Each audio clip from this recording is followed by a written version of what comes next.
ಮಾಜಿ ಮುಖ್ಯಮಂತ್ರಿ BS ಯಡಿಯೂರಪ್ಪ ಅವರನ್ನ ಜೈಲಿಗೆ ಕಳುಹಿಸಿದ್ದು ಯಾರು ಎಂಬ ಪ್ರಶ್ನೆಯನ್ನ ಎಚ್ ವಿಶ್ವನಾಥ್ ಅವರು ಕೇಳಿದ್ದಾರೆ. ಯಡಿಯೂರಪ್ಪ ಅವರನ್ನ ಜೈಲಿಗೆ ಕಳುಹಿಸಿದ್ದು ಅವರ ಮಗ ಅಲ್ವಾ ಅಂತ ಅವರು ಹೇಳಿದ್ದಾರೆ. ಅಪ್ಪನ ಸಹಿ ಮಾಡಿ ತಂದೆಯನ್ನೇ ಜೈಲಿಗೆ ಕಳುಹಿಸಲಿಲ್ಲ. BY ವಿಜಯೇಂದ್ರ ವಿರುದ್ಧವೂ ಎಚ್ ವಿಶ್ವನಾಥ್ ಆಕ್ರೋಶವನ್ನು ವ್ಯಕ್ತಪಡಿಸಿದ್ದಾರೆ. BY ವಿಜಯೇಂದ್ರ ವಿರುದ್ಧ ಎಚ್ ವಿಶ್ವನಾಥ್ ಈ ರೀತಿಯಾಗಿ ಆಕ್ರೋಶವನ್ನು ವ್ಯಕ್ತಪಡಿಸಿರುವುದು 20 ಕೋಟಿ ಲಂಚ RTGS ಮೂಲಕ ತೆಗೆದುಕೊಳ್ಳಿಲ್ಲ.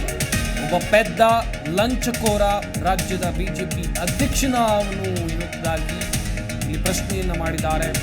ನಾನು ಬಿಜೆಪಿಯಲ್ಲಿ ಇರಬಹುದು, ಆದರೆ ನನ್ನ ಮನಸ್ಸು ಬೇರೆ ಕಡೆ ಇದೆ ಅಂತ ವಿಶ್ವನಾಥ್ ಅವರು ಹೇಳಿಕೆಯನ್ನ ಕೊಟ್ಟಿದ್ದಾರೆ.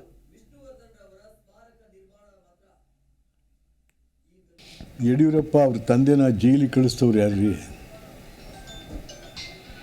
ಯಡಿಯೂರಪ್ಪನವರು ಮುಖ್ಯಮಂತ್ರಿ ಇದ್ದಾಗಲೇ ಜೈಲಿಗೆ ಕಳಿಸ್ಲಿಕ್ಕೆ ಕಾರಣ ಯಾರು? ಇದೇ ವಿಜಯೇಂದ್ರ ಅಲ್ವೇ ಮಗ? ಅಪ್ಪನ ಸೈನ್ ಮಾಡಿಬಿಟ್ಟು ಇವರು ಇವತ್ತು ರಾಜ್ಯಕ್ಕೆ ಅಧ್ಯಕ್ಷರೇ. ಇದು ನಾನು ಮೊದಲನೇ ದಿವಸನೇ ನಾನು ಮಾತಾಡಿದ್ದೀನಿ. ಇದನ್ನು ವಿಜಯೇಂದ್ರ ಅಧ್ಯಕ್ಷ ಆದ ಮೊದಲನೇ ದಿವಸನೇ ಹೇಳಿದ್ದೀನಿ.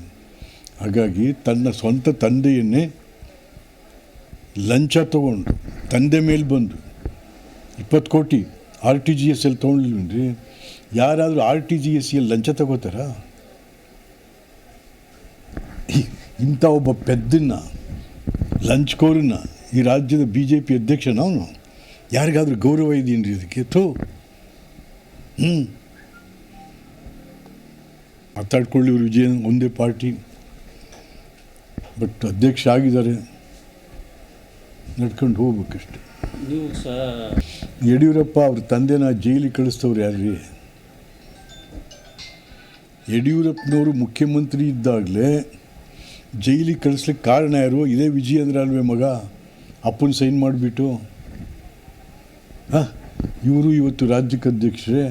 ಇದು ನಾನು ಮೊದಲನೇ ದಿವಸನೇ ನಾನು ಮಾತಾಡಿದ್ದೀನಿ. ಇದನ್ನು ವಿಜಯೇಂದ್ರ ಅಧ್ಯಕ್ಷ ಆದ ಮೊದಲನೇ ದಿವಸನೇ ಹೇಳಿದ್ದೀನಿ.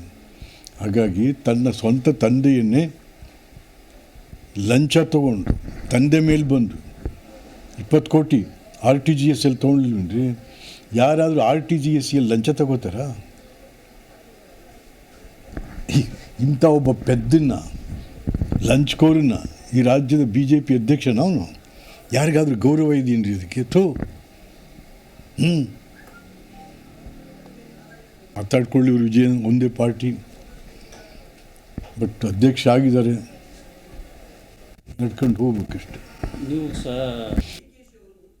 ಪ್ರತಿಕ್ಷಣದ ಸುದ್ದಿಗಾಗಿ Zee Kannada news app download ಮಾಡಿ. Live TV, latest updates, entertainment, lifestyle, technology ಸುದ್ದಿ ನಿಮ್ಮ ಅಂಗೈಯಲ್ಲಿ.